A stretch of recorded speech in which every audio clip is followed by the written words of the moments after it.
We always talk about just tying life to the gym and stuff like that and like kind of what it teaches us. And like that's just one of the main things. It's like it is what it is in that moment, and your feelings, quite frankly, at that moment didn't matter. I'd rather be sidelined trying to achieve greatness than watch greatness achieved and it only set on the sideline. Now introducing your host, Jacob Emery. This episode of the Iron and Infrastructure Podcast is brought to you by Unlocking Greatness with Jacob Emery, a coaching community built for those ready to become the strongest version of themselves. Weekly calls, proven playbooks, and a community built to grow. Greatness is not given, it's unlocked. Join us today at jacobemery.com or DM coach at jacobemery44 on all social media platforms. Welcome to another edition of the Iron and Infrastructure Podcast. Today's guest, Hunter Longberry, my man, Iron Addict, perfect fit for the show. You're about business, you're about training. Just seen you a couple weeks ago at the Next Level event during the Max Effort Subscriber Weekend. What an epic event that was. Let's start right there, Hunter. First of all, welcome to the show. Appreciate it. Appreciate you coming on today. I appreciate you having me, Bob. What did you think about the Max Effort Muscle Subscriber event? I thought it was badass for what little bit I got to enjoy, but the Next Level event on Friday, then the whole day Saturday. I think you were there all day. What was your takeaway from it? Yeah, so the Friday event, we kind of chopped it up a little bit about this, but super intimate, super cool. Honestly, just like a lot of good people sharing a lot of knowledge. That's kind of what it was. It was just like, I mean, it was supposed to go, I think, 5:30 to 9. We ended up being there till like 11:30.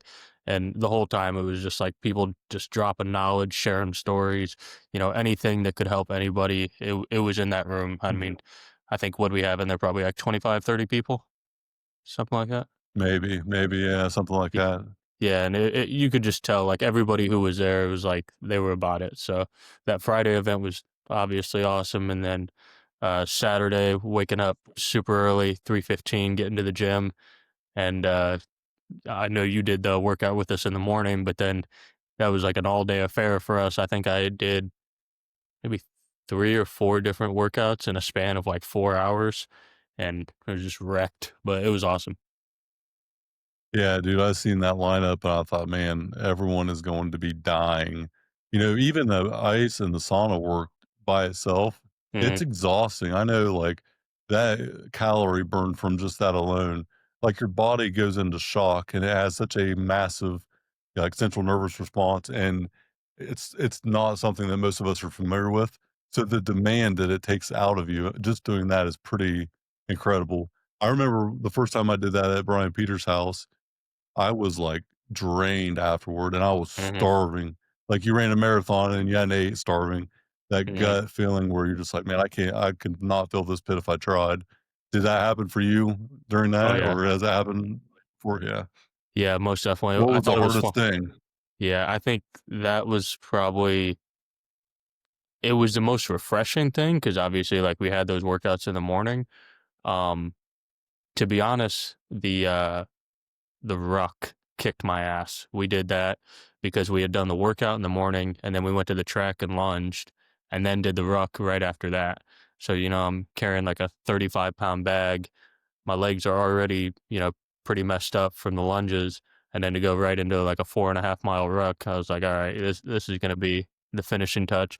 But then, yeah, to your point, to get done with that and go in the sauna and then do the ice plunge, again, it was refreshing and like I needed it, but it was like the come down after that. I was like, ooh, I'm gonna have to go sit down for a little bit.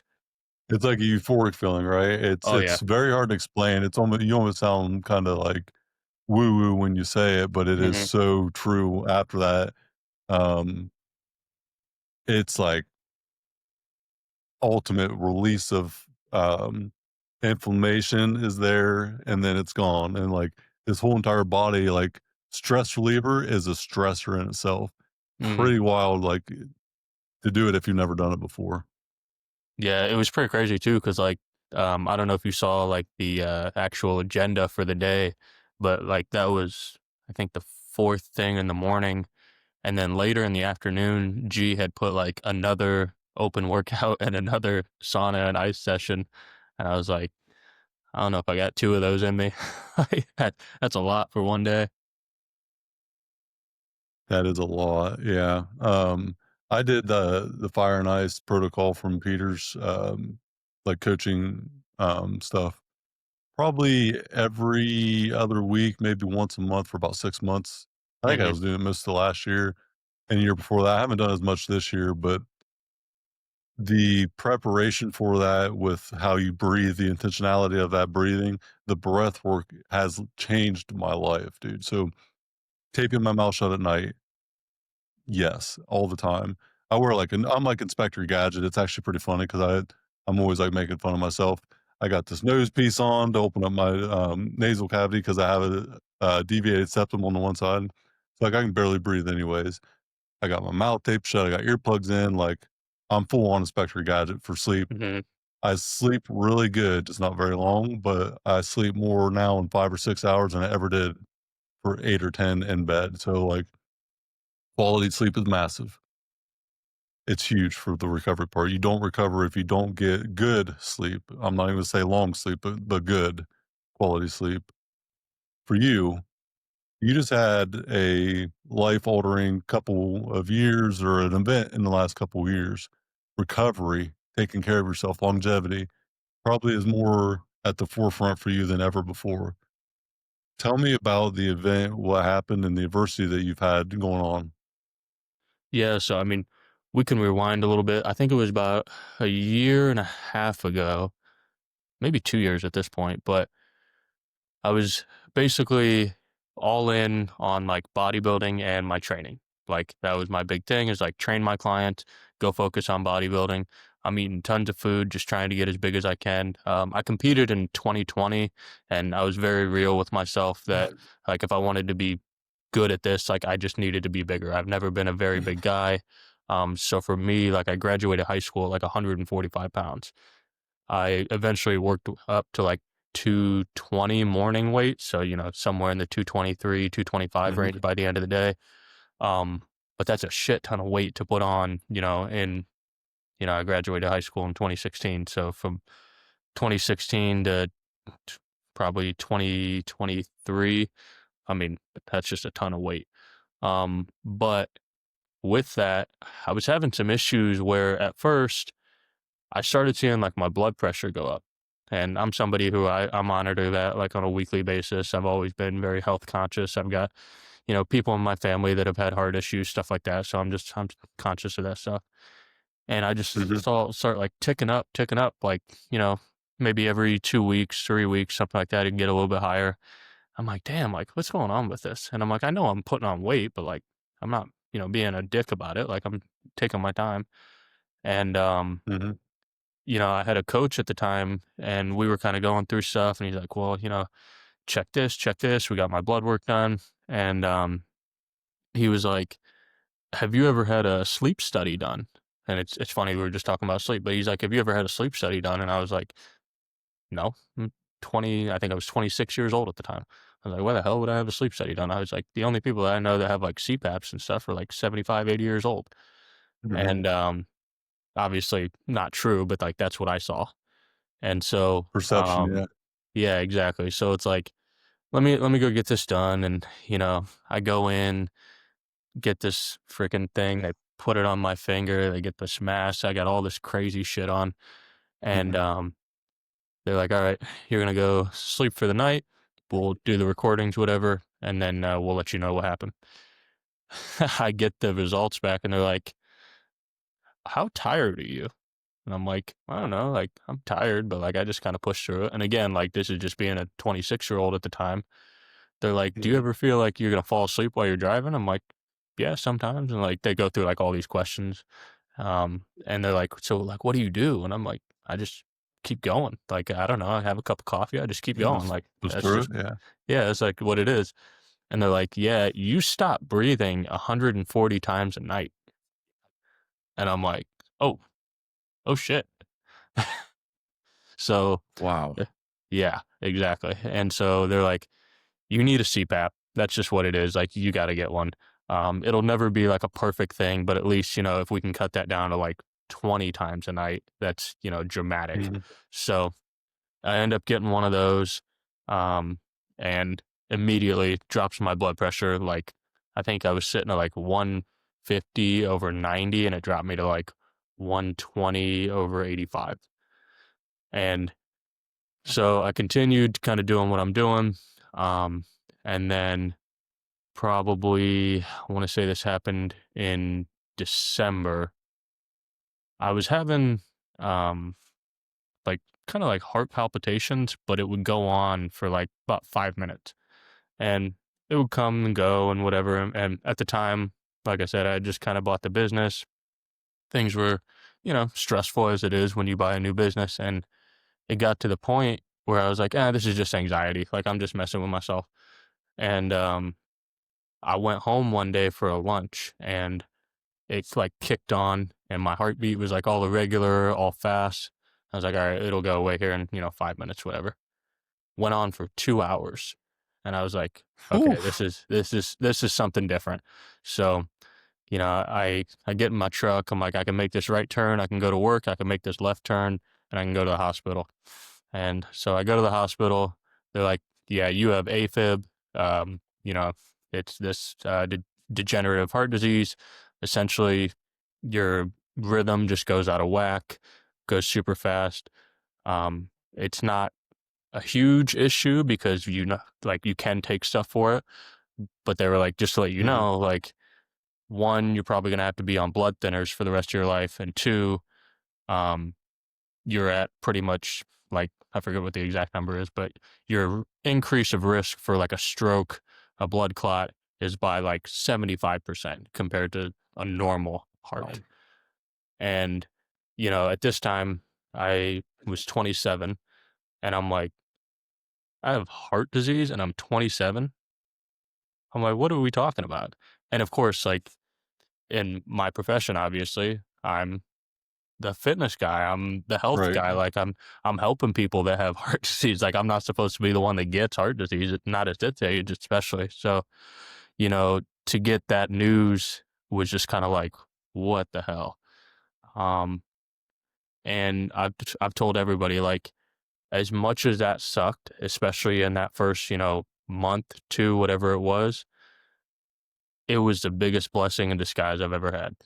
Um, you know, Unfortunately, I had to take a step back from bodybuilding just because I was very real with myself that, like, I can't be pushing my body to those extremes of, super high weights or super depleted, whatever it may be.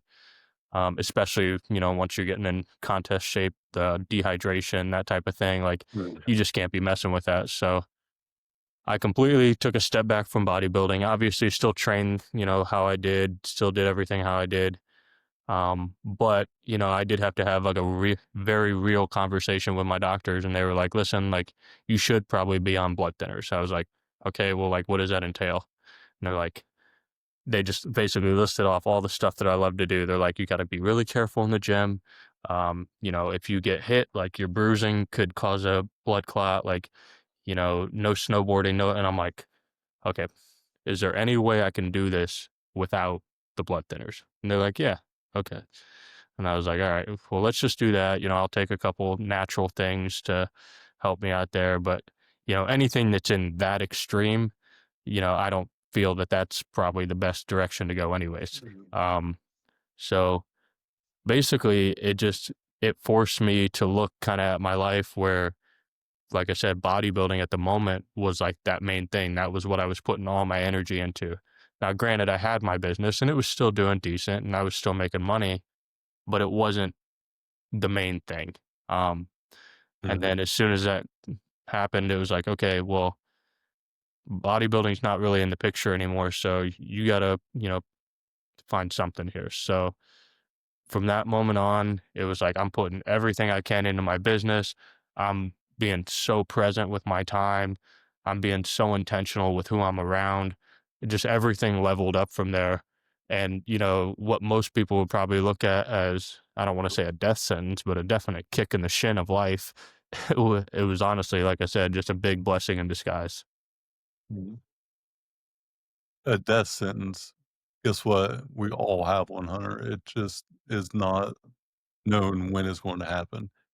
That's the thing about it that I've learned. I have a really close friend of mine. He's like my best friend for years. Stage 4 cancer, and he's had that for 8 or 9 years, like stage 4. Mhm. Like, should not be here. They tell him every time he goes, "Doctor, you shouldn't be here." And it's just a subtle reminder for myself because he said so many times, "I'm a ticking time bomb," or "It's this or it's that." And I was like, "Dude, we kinda all are. You're just more present with it right now because there's something directly risk of that. But it doesn't mean I don't walk out in front of a car tomorrow accidentally and get ran over and die. But like, life is so precious. And what you just said is powerful because it's going to end. If we're lucky enough to share the same start, being born, one thing is certain: we all share the same destination. But the thing you do in between is what matters the most because so many of us, I think, die at 25 and get buried at 75. We don't find anything worth meaning to us. But in all reality, does accomplishment really have to be meaningful? Or do you just have to feel like your life it has meaning to begin with, and then you go accomplish things because of that? It's kind of an interesting thought, but if you tie purpose and meaning to a specific thing, like, oh, I have to go find my purpose, or I have to go do this or do that, you had bodybuilding as your purpose, you lose that.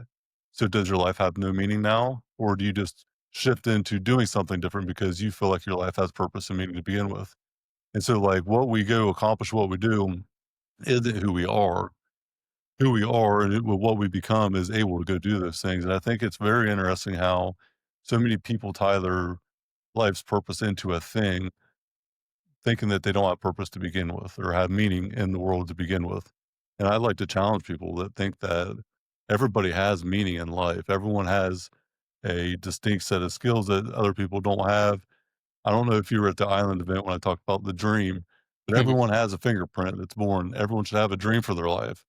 And it's unique to you only. And your dream is like your fingerprint. No one else has that same thing. So go live life the way that you want to and live out your dream. And I think that's where a lot of people just don't have that understanding that their life has meaning without it being tied to anything. Yeah, no, I agree, and, for me too, a big thing was, like, not staying stuck in that moment and not letting that be, like, "Okay, this is it." Like, I can't do what I wanna do.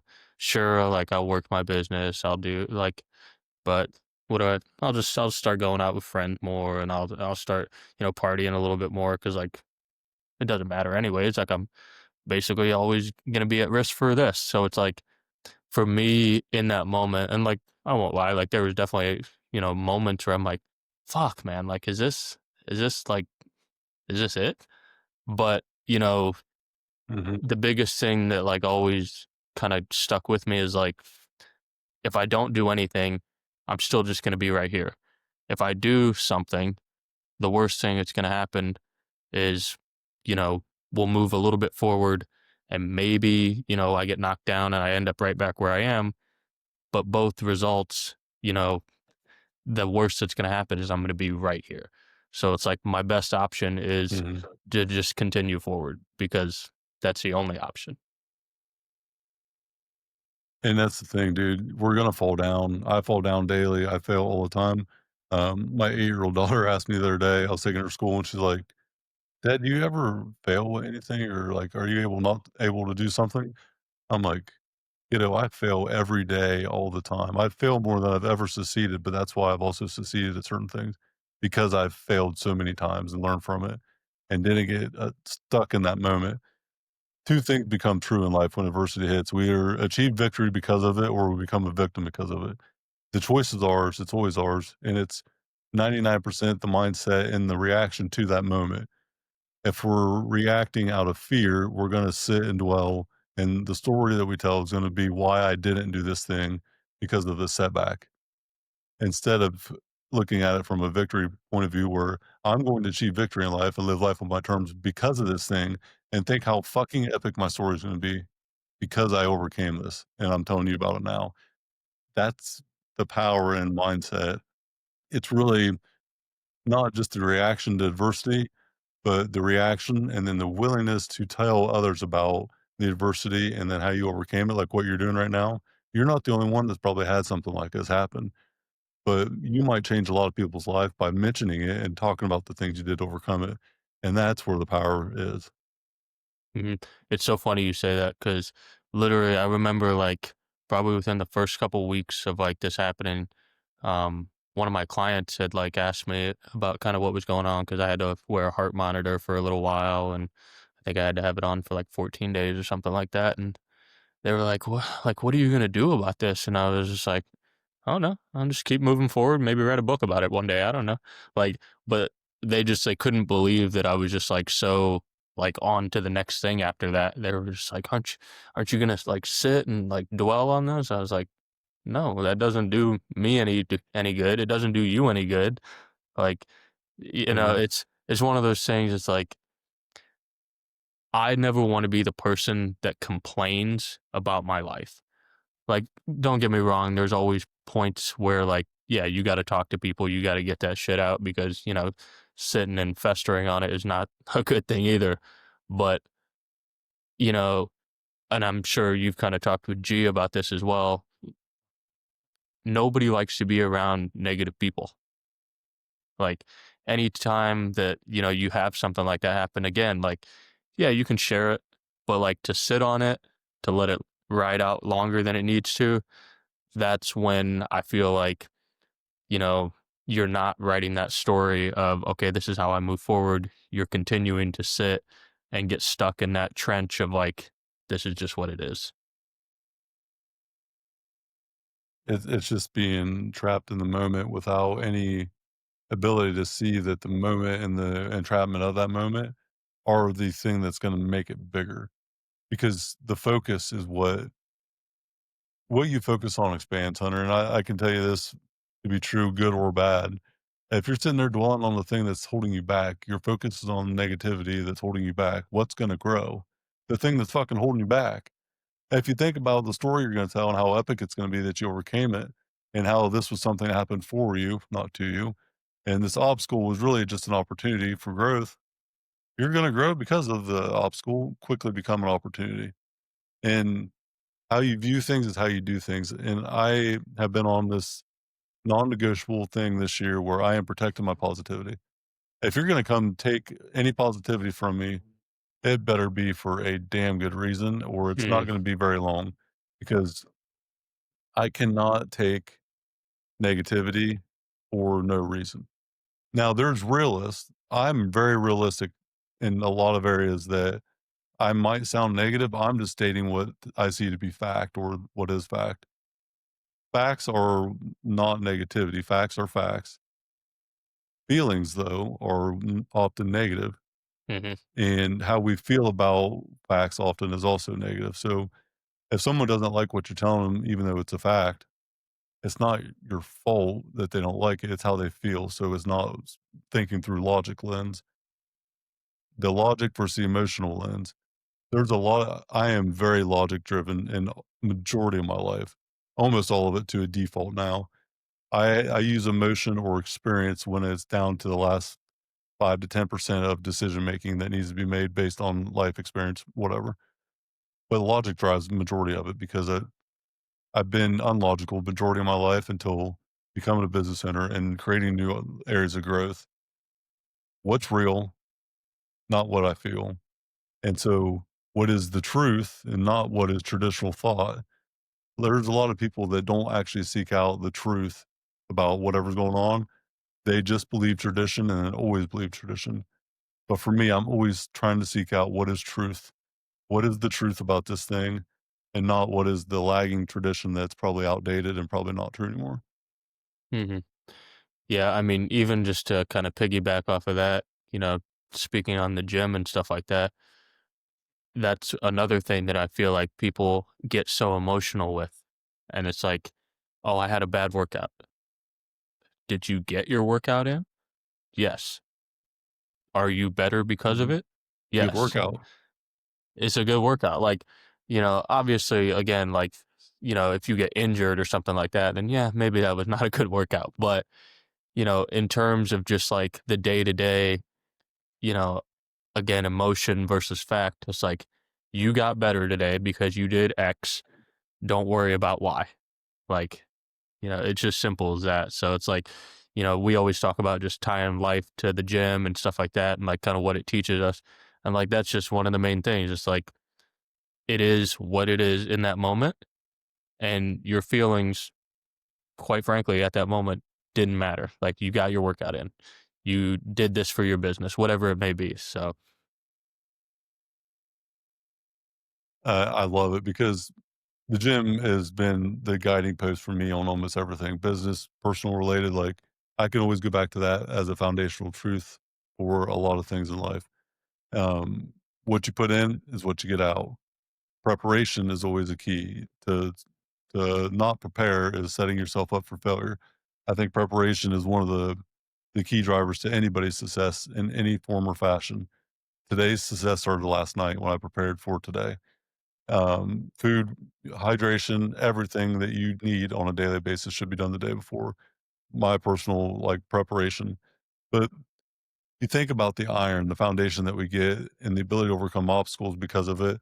And then knowing though, as we get older, as we grow, I haven't been 100% physically, and I don't know how freaking long. Like my new 100% is probably more like an old 80% per se, but like if I'm 80% on a daily basis, I'm pretty damn good. But what I can do, and if it's 1% that I have in the tank that day, I'm giving 100% of that tank that day. And I mhm, think so many people don't feel 100%. And whether that's true or not, because they don't feel a certain way, they're not willing to give 100%. And effort is the choice that a lot of people are unwilling to make regardless of how they feel. And to me, it's forget about how you feel, follow the plan. Forget your feelings, follow the plan. There's been so many days I've said that to myself. 2:50 in the morning, Monday through Friday. I don't feel like getting up. That's my plan and that's what I do. It doesn't matter what my mind is telling me it wants out of comfort. I'm doing this for consistency and continuity. And so, like, I know what works and I know what doesn't work. So I'm going to do the thing that works regardless of how I feel about it. Because I promise you, I feel a hell of a lot better after that workout than after that alarm clock's still going off and I didn't get there. I feel like you're literally just like repeating the things that I've said to like the people around me. That I've had people like before, they're like, it's so crazy that you're waking up so early and you're doing these things. Like, aren't you tired? And it's like, yeah, of course. Like, I'm not a robot, but So, like, yeah, but so it's like what? it doesn't Yeah. matter. Like at the end of the day, it's like, did you get it done? And how did you how are you now? Like that's such a key thing because I do feel like kind of how you said it's like, 250 comes around, you're not always ready to be up at 250. Like you just know that's what I got. That's what the plan is, and that's what's moving me forward. So it's like, yeah, to have those things, it's one of those things where it can be very difficult to explain it to somebody who hasn't experienced it, especially for an extended, consistent amount of time. Um, but like when you do kind of run into those people that have that, they know, it, it's there. This episode of the Iron and Infrastructure Podcast is brought to you by R&R Pipeline Inc., an infrastructure company. Join our team today at rrpipelineinc.com. It's like the unwritten rules, the unspoken thing. Like you walk into a room and you're in shape, there's automatically a level of respect that is not there for someone not in shape. It doesn't even have to be addressed. It's just it's like the unwritten rules of baseball or any unwritten rule book that's out there. When you walk in somewhere, this person at minimum has a level of discipline that is very respectable. At minimum. That's the baseline. That's the bottom of it before I even know that person.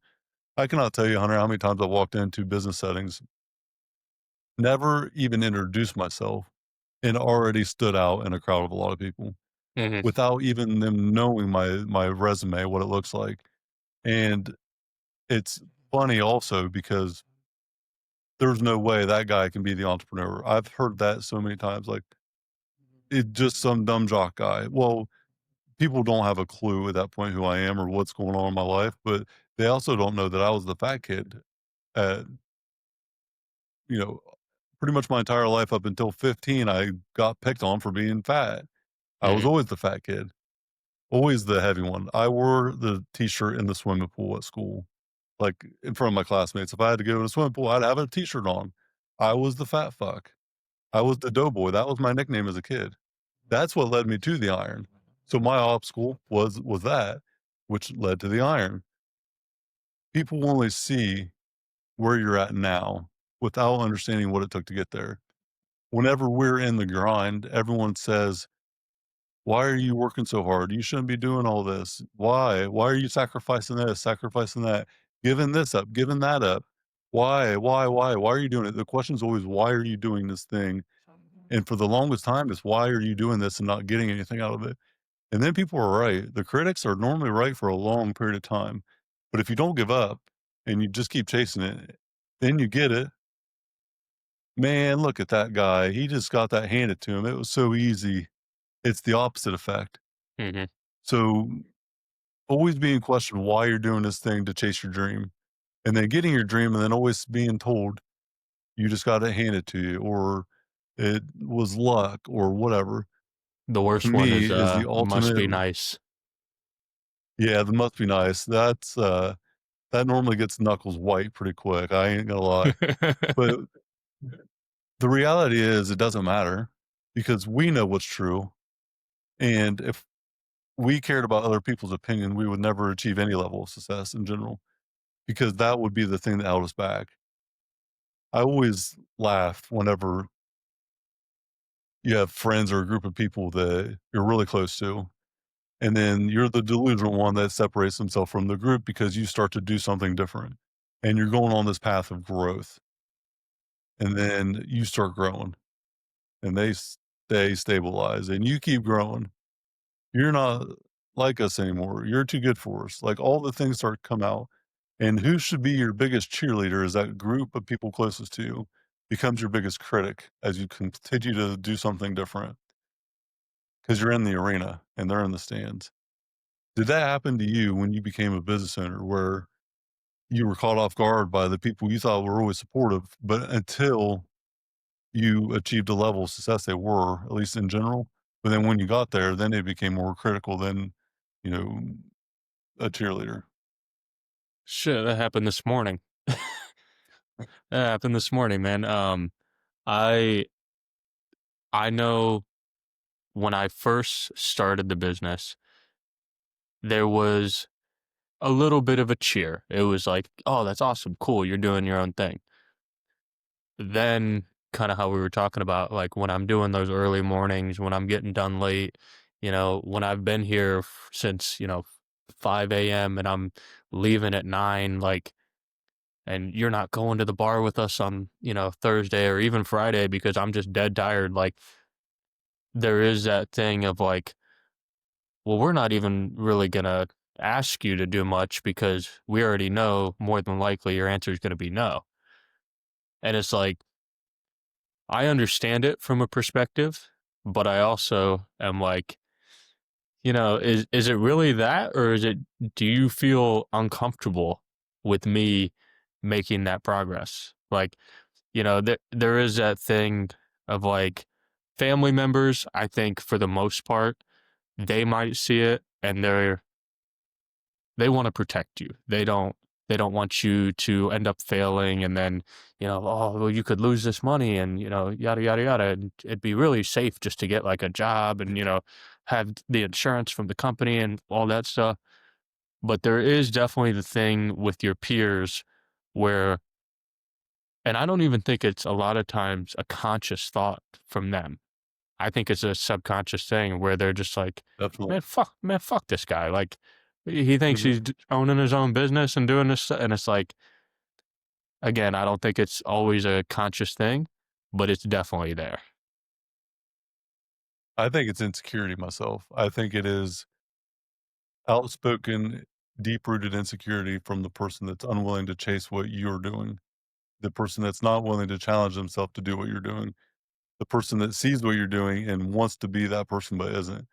And not that they want the same thing as you, but they're not willing to face that fear or that thing holding them back. Success doesn't come without massive amounts of failure. I think failure is probably the number one guarantee to be had to ever achieve any level of success.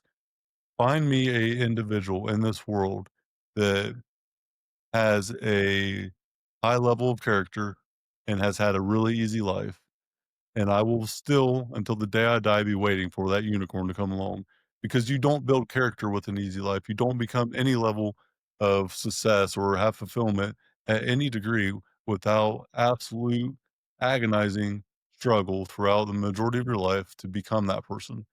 The trust fund kid is not going to have character, more than likely. They're not Mhm, going to have self worth because they never earned anything. The worth comes from doing the thing. mhm. No, I agree. I think too, like, a lot of times the failure doesn't even necessarily have to be within the business that you currently have. I think a lot of times, um, it can be the jobs that you had before that, that quite frankly were just awful. Like I I'm very lucky that I've had a couple good jobs before I owned my business, but there was a time from 22 to 25, 26 that I was working some jobs where I was just like, I'm getting paid how much to do this? Like, this is insane. You know, I had one where we lost like two trainers, and then rather than hire somebody else on, they just pushed all their sessions onto us. So I was working like Monday through Saturday. I think I was doing like 16, 17 sessions a day, which, like, you can Oof, do that in like a normal day, but not that's a back to lot. back to back to like, and I was just like, it's That's a lot. okay. Like this is gonna get to somewhere. This is not a permanent thing. But I do think, even though that's not necessarily a failure, that is, you know, a point where you're like, okay, I've seen this and I know why I don't like this and why it doesn't work. And I know that Mhm. like moving forward is going to propel me because I know I'm not doing that shit again. So, it's just a lesson learned from that. Absolutely, and I love that because one of my core values in my coaching program is win or learn. Win or learn, never lose. Losing is accepting failure to be the truth, where for me, my setbacks or my losses per se are nothing more than learning lessons. Some of them are costly and painful, way more than others, but I either win by getting my desired outcome or I learn from the reason I didn't and I keep trying to get it, because the failure is ultimately the quitting of the pursuit. And knowing, though, with that same thing, there is not an end goal. There isn't no, I'm going to stop doing anything when I achieve this. By the accomplishment being achieved is the person we become. And the person that we become will never want to stop doing that thing because we know what the outcome is. So, like, I'm never going to stop being an entrepreneur. It's not like a temporary thing, it's a lifelong thing, regardless of how long that life is. And it's now more of a mindset and a internal being than anything else. I can't undo it. I've seen what I've seen this life, and I can never unsee it and undo it because I will never be able to forget it.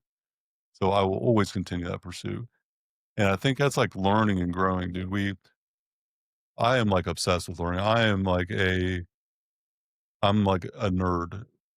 I'm like the valedictorian of personal development. Like I am so in it all the time to sometimes the probably demise of me, like being present in the moment, but audiobooks and how I get through them and then how I process information and how I store quotes and like bookmark everything in my head and then put it in my different apps. And like, it's insane the level that I'll go to for all that. I don't watch TV anymore. I just don't have desire to. It's just what I'm passionate about right now, though, because I never grew through high school. I didn't do good in school. I got in a lot of trouble. I was more focused on drinking and fighting than I was actually progressing through anything. I used to think reading is dumb as shit. I'm not going to read. Why do I need to know this or that? And now I almost feel like sick to my stomach saying that sentence. But learning is a continuous effort that never really ends. And I think that is the power in the success story. You had adversity. You could have dwelled on it. You could have became a victim.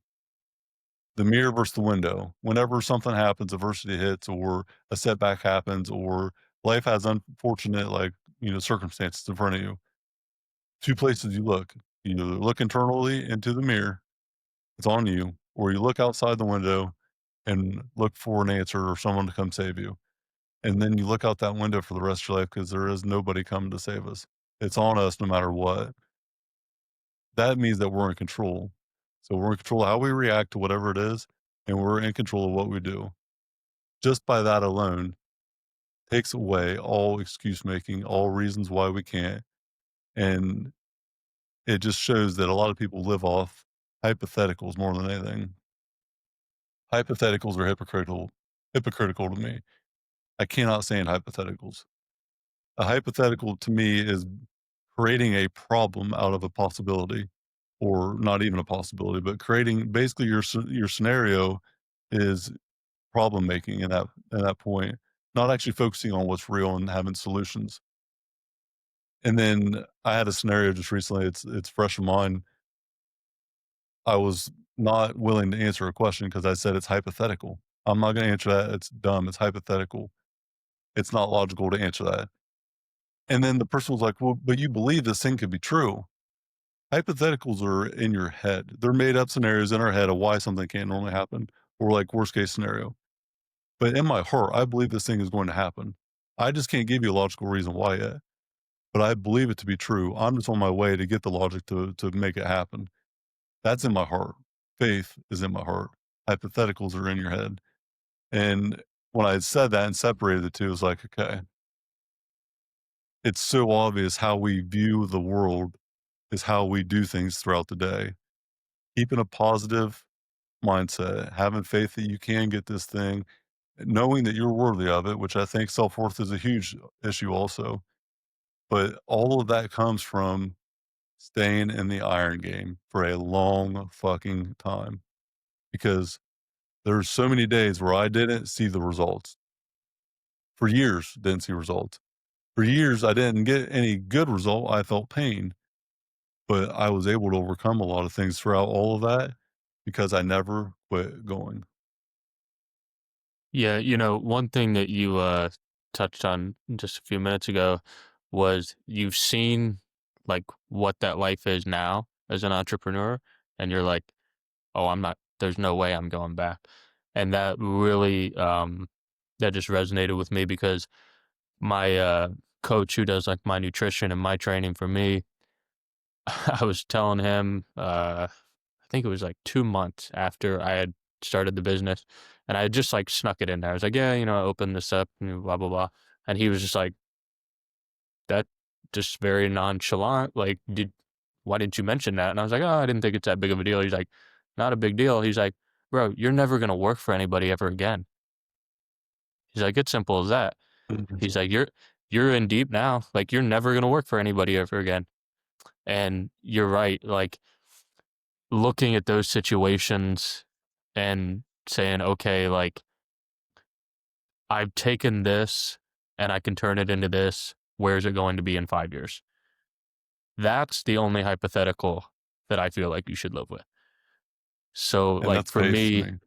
yeah. So, like, for me, and I think it's even worse nowadays with like social media and stuff because you look Mhm. at what other people are doing and you're putting hypotheticals in your head of like, well, if they're doing that, like, maybe I'm doing something wrong, or like, or maybe this could happen and I could change it. And it's like, focus on yourself. They're not worried about you. You shouldn't be worried about them. You shouldn't be worried about the hypotheticals.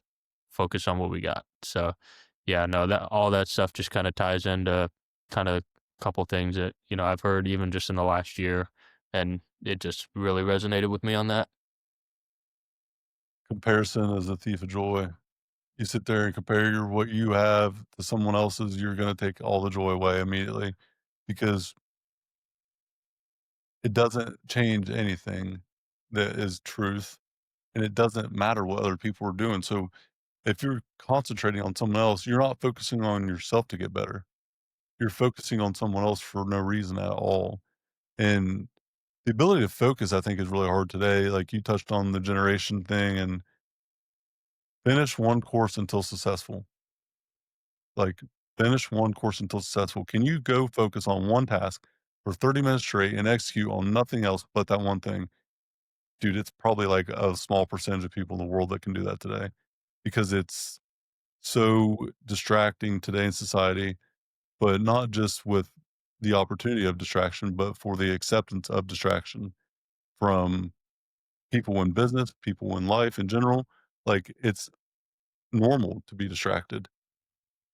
I had someone tell me the other day they can multitask really well. And I said, that's, you can do multiple things. Okay, that's fine. You can multitask. That just means that you're not accomplishing anything though, because you cannot multi-focus. Your Mm. cognitive side only can focus on one thing at one time. But yeah, you can, in 1 minute, you can concentrate on 10 things, but you're not doing anything because you're not accomplishing anything. So yeah, sure, you can multitask, whatever, but you can't multi-focus in one singular moment.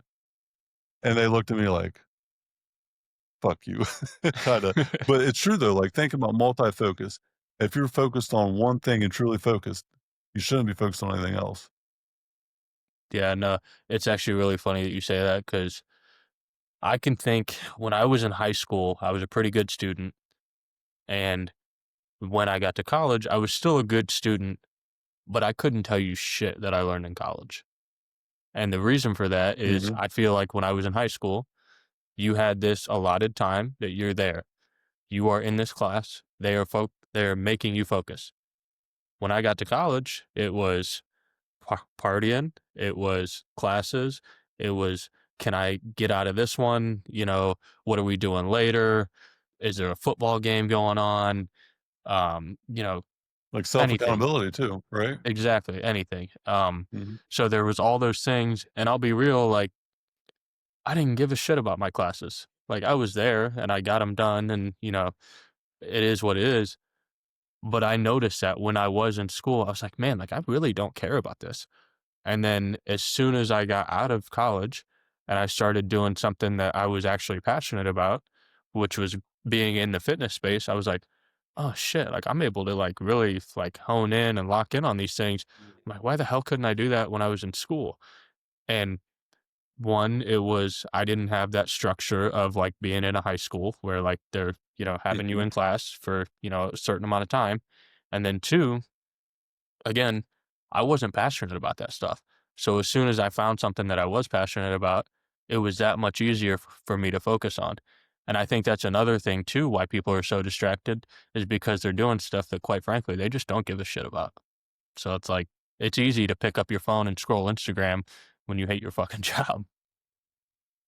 It's so true. And it's interesting because figuring out what your passion is normally stems from something you're good at. So, like, normally we are passionate about something, we've done a lot, and to see that, like, if you've done something multiple times, you're passionate about it, but you're absolutely god awful at the thing, probably not gonna be a long-term passion. You're probably gonna just burn out and move on to something else.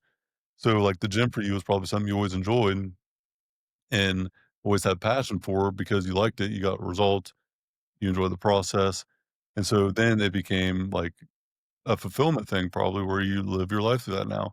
And whenever people are lost and they're uncertain of what to do or which direction to head, they get so stuck on the plan and how to figure it out. But you just got to do. So build you first. If you build yourself, you're not maybe going to know where you end up at or like the direction that you want to go, but you're going to find out because by default, you're just developing yourself to become someone different, which is going to make you realize the world's different. I'm different. I'm going to go find what I want to do. Progression is going to happen if you start with your development and investing in yourself. Investing in yourself doesn't have to be financial when you start. It's getting online and learning something that you don't know, but you know you need to know. And it's just taking the time to say, I am worthy of this. Spent time to get better at this skill or get better at this or whatever it is. And it's just spending the time to intentionally build you. You commit to building yourself, and that's where confidence starts, and it cannot be taken away. Yeah, no, I love that. And I love that too, tying it to the gym because it's like realistically, I think the gym is just a game of outwork and outlast. Like it's simple as that. Like, and It's that's one thing continuity. yeah, and I've seen like a lot of trainers. I've seen a lot of people because I've been doing this for Mhm. almost a decade now. and I've already seen people come in and fall off. And, Mhm. I think, especially again, we go to like a generational thing, people are afraid to suck at things. And I think that you want to look at business or the gym, like when you first start, chances are you're not going to be, you know, an all-star. Like you're going to be the 145-pound kid, or you're going to be the fat kid, whatever it may be, who is either trying to get bigger or is trying to lose weight. And the same thing goes for business and pretty much everything. It's like if you have this expectation right out of the gate of like, oh, I'm going to be the goat, like I got Mhm. this, like it's no worries. Like you might want to tamper down your expectations a little bit out of the gate. It's still good to have those mile markers and those goals to set for, but to just come in and be like, oh, why I'm not very good at this, I'm just going to drop it. It's like, well, damn, like that's not going to get you ahead either. Knowing that you need the skill set for whatever reason. Like, when I started this podcast, Hunter, I cannot tell you how god awful I was at speaking. My communication skills are below average at best, even yet today, but when I first started, they were absolutely horrid. Like, going back and listening to me a couple years ago, I would rather listen to Nails on a Chalkboard for 16 hours straight. But because that thing was true, that I was absolutely horrible at this, A, I was horrible at it. B, it was the biggest fear of mine, being on camera, recording anything that I'm saying. I didn't have the confidence that I needed to be like in this setting that I am today. And I had insecurity because of the overweight thing from a young age. So overweight and in the spotlight were kind of my big fears for, I don't know, 25 years of my life, maybe longer, maybe it was 30. Even as a business owner, it still was something that lingered, but your ability to overcome that fear is the ultimate driver for you long term. My recognition that this needed to happen for the greater good of Armor Pipeline, that was the thing that I originally started this for. I have grown internally so much because of it that I didn't know the other world existed that I live in today 2 years ago. And just by default, not quitting is a guaranteed success of some sort because you're going to continue to go chase this one thing. And no matter what the outcome ends up being, you're going to win because you kept going. Hmm. Yeah. Again, just tying it back to the gym, got to do the reps. Hmm. You don't do the reps, you don't get better at it. And then to even piggyback off of that even more, we talked about having like a mentor, having a coach or something like that.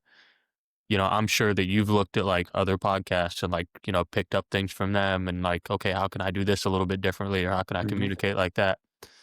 It's the same thing. If your bench press is dog shit and you continue to do it in a dog shit form, it's going to get better, but a bag of shit that Hmm. gets bigger is still a bigger bag of shit. Like, so, having those mentors, having those people that, are teaching you the correct ways to do it, or even if they're not teaching you, even if you're just picking stuff from them, like, that's why it's so important to do the reps in a fashion of which we're getting better reps, and then to progress that way. So, 1,000%. I think we have to be a student for a long time, but then I think it's also a thing we need to become teachers. There's this mindset blocker for a lot of people where I'm not an expert, I can't teach anybody anything. I know a lot of 2 out of 10s on any given task that a 4 out of 10 could get them advanced closer to that 10 out of 10. You don't need to be an expert, you just have to be able to help someone that's a notch or 2 down from where you're at, and just by that alone, it means that everybody can help everybody else. We're always gonna be students, we're always going to be teachers because 'cause we're always continuing to learn and should always strive to help other people, and doing both is powerful for me. I think you gotta help people with what you know, and then reach out for help from people that you know have been where you're at, and the community part of it. Gotta shout out Corey Gregory. I don't know your backstory with G. Me and G have been homies since I was, like, 17, so, I mean, shit, almost 20 years, which is absolutely crazy to think, but I've known him for a long before Muscle Farm was even a thing, like 2005 or 6, maybe 7, when I actually met him and, like, somewhat became, friends. He called me out on shit. He helped spark that change in me, And, I've got to repay some of that back now with the island and with some other stuff. And that community of people, though, like you said a little bit ago, there's a lot of people that I cannot tell you how many faces I've seen come and go from the local gym. There's like 3 or 4 that I know are gonna be there on any given Monday through Friday and have been there for years. And there's only a few that I've said I can see, 5 years ago or 10 years ago. But Corey's always going to be there. I'm not ever gonna go away from that gym. I had like a 5-year hiatus where I didn't really go, um, for multiple reasons. One, because the gym, just me, but, like, now that I'm back, it's kinda like entrepreneurship. I can never undo that level of dedication. I can never not do that thing, and finding that community, though, is the ultimate accelerator to success, because if you don't have the answer, you have the ability to get the answer within a couple phone calls or tap into the community. That community and that power of it is so incredibly deep rooted for anyone in there to be successful, and it gives you confidence in itself to know that I might not have the answer, but I can get the damn answer pretty quick because I got a bunch of killers that support me, and that's my group, that's my people. What do you think about the community in itself, the Max Effort Mafia? Let's finish this where we started, back to max effort. Gotta give it your all, but the community part of it. What do you think about the Max Effort Mafia community in itself? Yeah, I mean, absolutely. I think when you look at kind of how you said, it's like the people that you're putting yourself around, like that's going to elevate you. But when you are putting yourself in situations like that maybe aren't the most comfortable right out of the gate, like realistically, you look at the next level group, you look at the max effort mafia group, like up until the island event, I've only seen them from this point of view. Like I've seen them on a square on Mhm. the TV. Like I met Mike. I was so shocked that he was like 6'4", 6'5". I was like, I was expecting you to be a little 5'8" guy. Like, what the hell is this? Yeah. But you know, you you find those communities and then you realize like right away, like, okay, not only obviously is this benefiting me, like just from learning from them, but kind of how you said, like you were part of the island, like all that coming together, you now have that connection where like if I need, something where, again, go back to Mike, like maybe I want to start an ATM company. I know that Mhm. I have a guy for that. If I need help with supplements, I know I have a guy for that. If I need help with, pipeline stuff, I have a guy for that. So when you put yourself in those situations, yes, obviously you're there to learn, you're there to, level yourself up, but you're also making friendships and you're making relationships that at any given moment, they're going to benefit you in somehow, not because they, are obligated to do that, but because they see what you bring to the group and they know what they can give back to you. And it's just a simple Mhm. thing like that, that again, it's indirect. It's never the goal to go in there and be like, oh, I'm going to get a guy that can do this, this, and this for me. But then when you have that, it separates you even further. It does. Show me your network, I'll show you your net worth. It's the power in your group is one of the biggest, if not the main driver to what you end up doing and who you end up becoming, because whatever you focus on expands, like I said earlier, and just surrounding yourself with the right people is absolutely everything. I mentioned a couple things in my speech at the event, but there's been a couple moments where I just had to have the nerve to go introduce myself. And that relationship, I had no idea that it was lifelong impact, lifelong friendship, mentorship, um, you know, both sides giving into growth for each other. I never thought I'd be able to repay or help anyone in certain areas that helped me out so much. Then they instill confidence in you by seeing possibilities that you didn't know were even a thing. And it never stops once that foundational, like true, authentic mentorship, partnership, friendship, collaboration, whatever you want to call it. Once it's there, it can't be undone. Kind of like winning in the gym, you can't undo it. You know what it feels like, so it's like an addiction. The growth is all across the board, and you got to have that community of people that are trying to get there also. Hunter, I cannot thank you enough for your time today. I'll give you a couple minutes. Tell me more about your business, where the people can find you, all your handles, websites, all the stuff you got. Let the listeners know where you're at. Yeah, absolutely. So I'm located in Worthington, so just a little bit outside of Columbus. I have a private personal training studio. I do one-on-one, small group. I do nutrition, pretty much all of it. And then I also do online coaching as well. Uh, really trying to build that up right now. Have clients pretty much all over the country at the moment. And that's honestly one of my biggest passions, is because as much as I love to help people here in the gym, if I can help people that aren't here and, they still want to work with me, that's awesome. So, easiest way to find me for that is just going to be the builtbyhl.com website, and then, or my Instagram, which is just at lifeofhl. Just continuing to grow, continuing to build this thing. Like I said, I've only had it just a little bit over a year, but it's Mm. continuing to just rise up and just trying to take it there. I love it, man. I love it. I have a lot of appreciation for what you're doing. I respect the hustle, respect the grind, the mindset that you have getting through adversity and challenges. Um, Appreciate your time today. You're in the next level group. You're a max effort mafia homie. I'm glad we finally got linked up and got this thing to happen. Um, I love hearing about the adversity and overcoming that from your story, dude. It's absolutely powerful. So I'm going to leave it to you. Any final thoughts as we close out? No, man, I just really want to say thank you for having me on. I know, obviously, I got to hear you speak at the Island event and then obviously this last event, and always really appreciate you showing out and dropping knowledge bombs. So, I'm more than happy to always hop on here whenever you want. And I just really appreciate it. I'm looking forward to the next one. Yeah, man, appreciate it. And maybe toward the next event or something, we'll do one in person. I might try to get like a round robin thing going for the next one in person. So I do appreciate it, my friend, and I'll probably see you soon next event. So Absolutely. Hunter, appreciate your time. Another episode of the Iron Infrastructure Podcast. Hunter Longberry, built by HL. We'll see you guys later. Stop telling yourself one day. It isn't about one day, it's about day one. Today should be your day one. What you need isn't another day. What you need is clarity with the community to give you confidence to unlock your greatness.